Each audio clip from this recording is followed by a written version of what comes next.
नमस्कार दर्शक बंधु आपण को आम चैनल को स्वागत।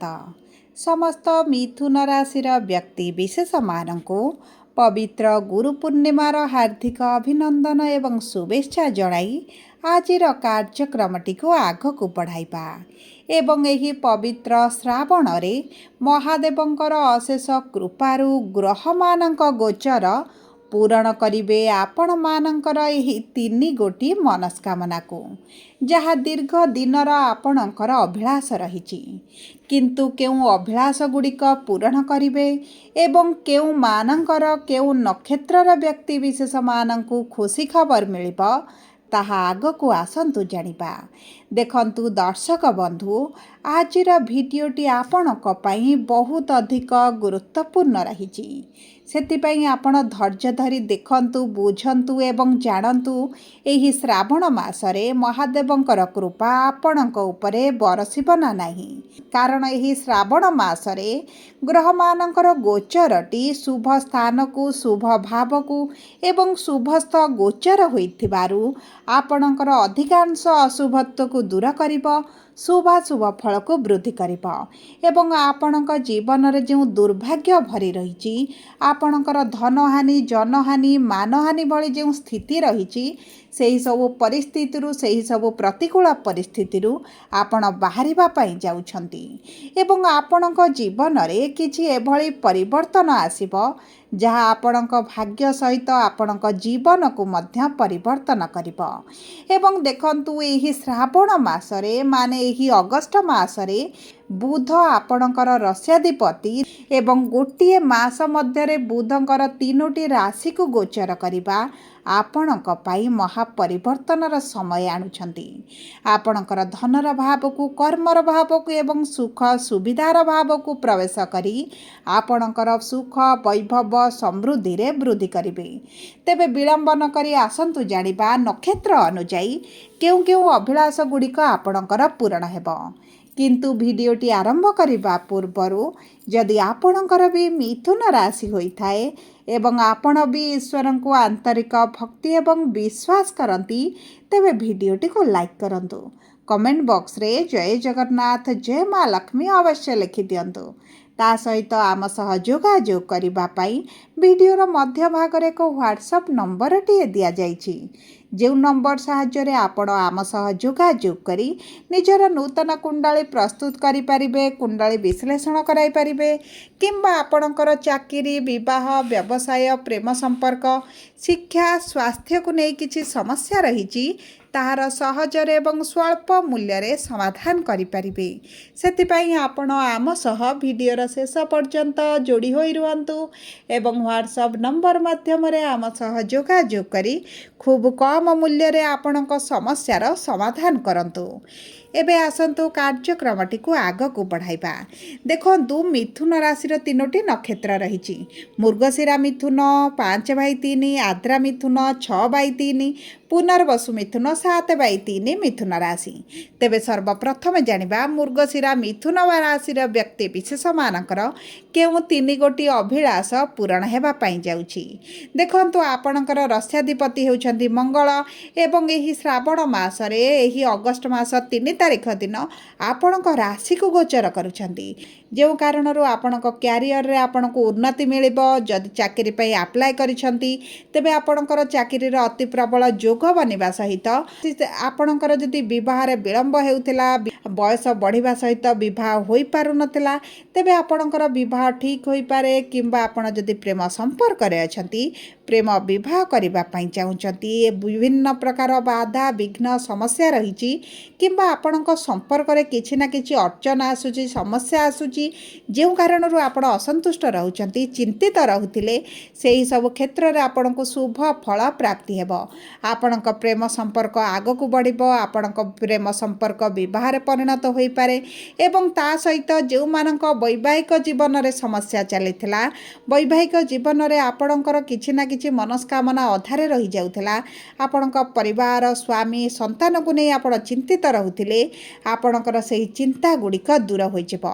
ମଙ୍ଗଳଙ୍କର 3ଟି ଦୃଷ୍ଟି ରହିଥାଏ, ଚତୁର୍ଥ, ସପ୍ତମ ଏବଂ ଅଷ୍ଟମ ଦୃଷ୍ଟି। ଚତୁର୍ଥ ଦୃଷ୍ଟି ଆପଣଙ୍କର ଚତୁର୍ଥ ଭାବକୁ ଥିବା କାରଣରୁ ଆପଣଙ୍କର ଯେଉଁ ପାରିବାରିକ ଅଶାନ୍ତି ରହୁଥିଲା, ପରିବାର ସ୍ତରରେ ଆପଣଙ୍କୁ ଚିନ୍ତାଗ୍ରସ୍ତ ରହୁଥିଲେ, ଆପଣଙ୍କୁ ଏତେଟା ସୁଖଦ ପରିସ୍ଥିତି ଦେଖିବାକୁ ମିଳୁନଥିଲା, ଆପଣଙ୍କ ସେହି କ୍ଷେତ୍ରରେ ଶୁଭ ଫଳ ପ୍ରାପ୍ତି ହେବ।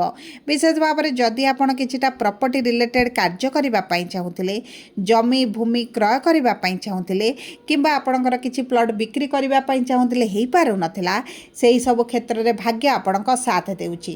ସପ୍ତମ ଦୃଷ୍ଟି ସପ୍ତମ ଭାବକୁ ଥିବା କାରଣରୁ ଯଦି ଆପଣଙ୍କର ଦୈନନ୍ଦିନ ରୋଜଗାରରେ କମି ଦେଖୁଥିଲେ, ଦୈନନ୍ଦିନ ରୋଜଗାର ଆପଣଙ୍କର ଏତେ ଭଲ ଚାଲିନଥିଲା, ମାନ୍ଦା ପରିସ୍ଥିତି ଚାଲିଛି, ଆପଣଙ୍କର କମ୍ପିଟେଟର ମାନେ ଆଗକୁ ବଢ଼ି ଚାଲିଛନ୍ତି କିନ୍ତୁ ଆପଣଙ୍କର ରୋଜଗାର କମିବାରେ ଲାଗିଛି, ଖର୍ଚ୍ଚ ବଢ଼ିବା ସହିତ ପାରିବାରିକ ସ୍ଥିତି ଏବଂ ସମସ୍ତ ଦାୟିତ୍ୱକୁ ଆପଣ ତୁଲାଇ ପାରୁନଥିଲେ, ତେବେ ସେହି ସବୁ କ୍ଷେତ୍ରରେ ଶୁଭ ଫଳ ପ୍ରାପ୍ତି ହେବ। ଏବଂ ତା ସହିତ ଅଷ୍ଟମ ଦୃଷ୍ଟି ଅଷ୍ଟମ ଭାବକୁ ଥିବା କାରଣରୁ ଅଚାନକ ଧନ ଲାଭ ହୋଇପାରେ, କିଛିଟା ବକେୟା ଅର୍ଥ ଆପଣଙ୍କୁ ପ୍ରାପ୍ତି ହୋଇପାରେ, ସରକାରୀ ସହାୟତା ରାଶି ପ୍ରାପ୍ତି ହୋଇପାରେ, କିଛି ନା କିଛି ସାହାଯ୍ୟ ସହଯୋଗର ହାତ ଆପଣଙ୍କ ପାଖକୁ ଆସିପାରେ। ତେଣୁକରି ଆପଣଙ୍କ ପାଇଁ ଏହି ସମୟଟି ଅତ୍ୟନ୍ତ ଶୁଭଦାୟକ ରହିବ। ଏବେ ଆସନ୍ତୁ ଜାଣିବା ଆଦ୍ରା ମିଥୁନ ରାଶି 6/3 ମିଥୁନ ରାଶିର ବ୍ୟକ୍ତି ବିଶେଷମାନଙ୍କର ରାହୁ ହେଉଛନ୍ତି ନକ୍ଷତ୍ରାଧିପତି, ବିରାଜମାନ କରିଛନ୍ତି ଆପଣଙ୍କ ଭାଗ୍ୟର ଭାବରେ। ଦେଖନ୍ତୁ ଏହି ସମୟ ମଧ୍ୟରେ ଆପଣଙ୍କର ଭାଗ୍ୟ ଭରସାରେ ଯେକୌଣସି କାର୍ଯ୍ୟ କରୁଥିଲେ, କୌଣସି କାର୍ଯ୍ୟରେ ଆପଣଙ୍କୁ ସଫଳତା ମିଳିପାରୁନଥିଲା, କିନ୍ତୁ ଶନି ଯେହେତୁ ବକ୍ରି ହୋଇଛନ୍ତି, ଏହି ଗୁରୁ ପୂର୍ଣ୍ଣିମା ପରଠାରୁ ଆପଣଙ୍କ ଭାଗ୍ୟ ଆପଣଙ୍କ କର୍ମ ଅନୁସାରେ ଆଗକୁ ବଢ଼ି ଚାଲିବ। ଆପଣଙ୍କ ଭାଗ୍ୟ ଆପଣଙ୍କ ସାଥ ଦେବ। ବିଶେଷ ଭାବରେ କର୍ମ ନିଯୁକ୍ତିରେ ଯଦି ଆପଣ ସମସ୍ୟା ଦେଖୁଥିଲେ, ଚାକିରିର ସନ୍ଧାନରେ ରହିଥିଲେ, ଚାକିରି ପ୍ରାପ୍ତ ହୋଇପାରୁନଥିଲା, ବ୍ୟବସାୟ ଆରମ୍ଭ କରିବା ପାଇଁ ଚାହୁଁଛନ୍ତି କିନ୍ତୁ କୌଣସି ନା କୌଣସି ବାଧା ପାଇଁ ଆପଣ କାର୍ଯ୍ୟଟିକୁ ଆଗକୁ ବଢ଼ାଇ ପାରୁନଥିଲେ, ସେହି ସବୁ କ୍ଷେତ୍ରରେ ଆପଣଙ୍କୁ ଶୁଭ ଫଳ ପ୍ରାପ୍ତି ହେବ। ବିଶେଷ ଭାବରେ ବିଦ୍ୟାର୍ଥୀମାନଙ୍କୁ ଉଚ୍ଚ କୋଟିର ସଫଳତା ମିଳିବ।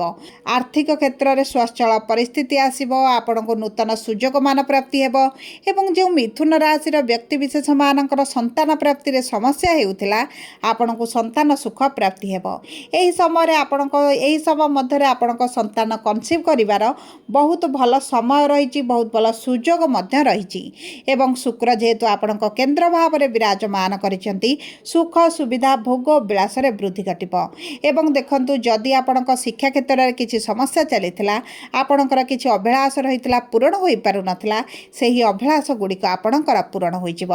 ଯଦି ଆପଣ ପୂର୍ବରୁ ବିଦେଶ ଯିବା ପାଇଁ ଚାହୁଁଥିଲେ, ବିଭିନ୍ନ ପ୍ରକାର ସମସ୍ୟା ବାଧା ପାଇଁ ବିଦେଶ ଗ୍ରସ୍ତ କରିପାରୁନଥିଲେ, ଦୀର୍ଘ ଯାତ୍ରା ଦୂରଯାତ୍ରା କରିବାର କିଛି ଇଚ୍ଛା ରହିଥିଲା, ମନସ୍କାମନା ରହିଥିଲା, ପୂରଣ ହୋଇପାରୁନଥିଲା, ତେବେ ସେହି ସବୁ କ୍ଷେତ୍ର ଗୁଡ଼ିକରେ ଭାଗ୍ୟ ଆପଣଙ୍କର ବଳବାନ ରହୁଛି। ଆପଣଙ୍କର କିଛିଟା ମିତ୍ର, ଆପଣଙ୍କର ପ୍ରିୟ ପରିଜନଙ୍କ ସହିତ ମଧ୍ୟ ସମ୍ପର୍କ ଆପଣଙ୍କର ମଧୁର ହେବ। ଯଦି ଆପଣଙ୍କ ସମ୍ପର୍କରେ କିଛି ତିକ୍ତତା ଆସିଛି, ତେବେ ମଧ୍ୟ ସମ୍ପର୍କରେ ଆପଣ ଧୀରେ ଧୀରେ ପରିବର୍ତ୍ତନ ଦେଖିବେ। ଏବେ ଆସନ୍ତୁ ଜାଣିବା ପୁନର୍ବସୁ ମିଥୁନ ରାଶି 7/3 ମିଥୁନ ରାଶିର ବ୍ୟକ୍ତି ବିଶେଷମାନଙ୍କର ଦେବଗୁରୁ ବୃହସ୍ପତି ହେଉଛନ୍ତି ନକ୍ଷତ୍ରାଧିପତି, ବିରାଜମାନ କରିଛନ୍ତି ଧନ ଲକ୍ଷ୍ମୀର ଭାବରେ। ଆପଣଙ୍କର ଆର୍ଥିକ ସ୍ଥିତିରେ ନିଶ୍ଚିତ ଭାବରେ ସ୍ୱଚ୍ଛଳ ପରିସ୍ଥିତି ଆସିବ। ଲୋନ୍ରେ ବୁଡ଼ି ରହିଛନ୍ତି, କରଜରେ ବୁଡ଼ି ରହିଛନ୍ତି, କରଜ ସୁଝି ପାରୁନାହାନ୍ତି, ଆୟ ଅପେକ୍ଷା ବ୍ୟୟ ବୃଦ୍ଧି ଘଟିଛି, ଯାହା ଆପଣଙ୍କର ଅର୍ଥ ସମ୍ବନ୍ଧିତ ଆର୍ଥିକ କ୍ଷେତ୍ରରେ ସମସ୍ୟା ଗୁଡ଼ିକ ବଢ଼ି ଚାଲିଥିଲା, ସେହି ସବୁ କ୍ଷେତ୍ରରେ ଆପଣ ନିଶ୍ଚିତ ଭାବରେ ଶୁଭ ଫଳ ପ୍ରାପ୍ତି କରିବେ। ସରକାରୀ ଚାକିରି ପାଇଁ ଅତି ପ୍ରବଳ ଯୋଗ ସହିତ ଯେଉଁ ବ୍ୟକ୍ତିମାନେ IT ସେକ୍ଟରରେ ଥିଲେ, AI ଫିଲ୍ଡରେ ଥିଲେ, ସଫ୍ଟୱେୟାର ଲାଇନରେ କାର୍ଯ୍ୟରତ ଅଛନ୍ତି ଏବଂ କର୍ମକ୍ଷେତ୍ରରେ ସମସ୍ୟା ସହିତ ନୂତନ ଚାକିରିର ଅଭିଳାଷ ରଖିଛନ୍ତି, ଆପଣଙ୍କ ମନସ୍କାମନା, ଆପଣଙ୍କ ମନ ମୁତାବକ କିଛି ଚାକିରିର ସନ୍ଧାନରେ ରହିଛନ୍ତି, ତେବେ ଆପଣଙ୍କୁ ନିଶ୍ଚିତ ଭାବରେ ପ୍ରାପ୍ତ ହୋଇଯିବ। ଯଦି ଆପଣ କିଛିଟା ଅର୍ଥ କୌଣସି ଜାଗାରେ ଇନଭେଷ୍ଟ କରିଛନ୍ତି, ଆପଣଙ୍କର ଅର୍ଥ ବୁଡ଼ିଗଲା ଭଳି ଆପଣଙ୍କୁ ଲାଗୁଛି, ଲସ୍ ଭଳି ପରିସ୍ଥିତି ଆପଣ ଦେଖୁଥିଲେ, ତେବେ ମଧ୍ୟ ସେହି ସବୁ କ୍ଷେତ୍ରରେ ଭାଗ୍ୟ ଆପଣଙ୍କ ଅଚାନକ ବଦଳିପାରେ ଏବଂ ଆପଣଙ୍କର ଆର୍ଥିକ ସ୍ଥିତିଟି ମଜବୁତ ହୋଇଯିବ। ଗୁରୁଙ୍କର ପଞ୍ଚମ ଦୃଷ୍ଟି ଆପଣଙ୍କର ଷଷ୍ଠ ଭାବକୁ ଥିବା କାରଣରୁ ଆପଣଙ୍କ ଗୁପ୍ତ ଶତ୍ରୁମାନେ ଦୂରତା ବନାଇବେ। ଲୋନ୍ ପାଇଁ ଯଦି ଆପ୍ଲାଏ କରିଛନ୍ତି, ଆପଣଙ୍କ ପ୍ରାପ୍ତ ହୋଇଯିବ। ଏବଂ ତାହା ସହିତ ଯଦି ଆପଣଙ୍କର କିଛିଟା କୋର୍ଟ କଚେରୀ କେସ୍ ଚାଲିଛି ଏବଂ ସମାଧାନ ପାଇଁ ଚାହୁଁଛନ୍ତି, ବାରମ୍ବାର ଦୌଡ଼ି ଆପଣ ନିରାଶ ହୋଇଗଲେଣି, ସେହି ସବୁ କ୍ଷେତ୍ରରେ ମଧ୍ୟ ଶୁଭ ଫଳ ପ୍ରାପ୍ତି ହେବ। ସବୁ ପରେ ଦେଖନ୍ତୁ କିଛି ନା କିଛି ଯଦି ଆପଣଙ୍କ କୁଣ୍ଡଳୀ ଅନୁସାରେ ଅଶୁଭତ୍ୱ ଆସିଥାଏ, ସେହି ଅଶୁଭତ୍ୱକୁ ଦୂର କରିବା ପାଇଁ ଆପଣ ପ୍ରତ୍ୟେକ ଦିନ ହନୁମାନ ଚାଳିଶା ପାଠ କରନ୍ତୁ। ପ୍ରଭୁ ଗଣେଶଙ୍କ ପାଖରେ ପ୍ରତ୍ୟେକ ଦିନ ବା ପ୍ରତ୍ୟେକ ବୁଧବାର ଦିନ ଲଡ଼ୁ ସହିତ ଦୁବ ଘାସ ଅର୍ପଣ କରନ୍ତୁ। ଗୁରୁଙ୍କର ବୀଜ ମନ୍ତ୍ର ପାଠ କରିବା ସହିତ ଛୋଟ ପକ୍ଷୀମାନଙ୍କୁ କିଛି ନା କିଛି ଦାନା ପ୍ରତ୍ୟେକ ଦିନ ଖାଇବା ପାଇଁ ଦିଅନ୍ତୁ। ଆପଣଙ୍କ ପାଇଁ ଅତ୍ୟନ୍ତ ଶୁଭଦାୟକ ରହିବ।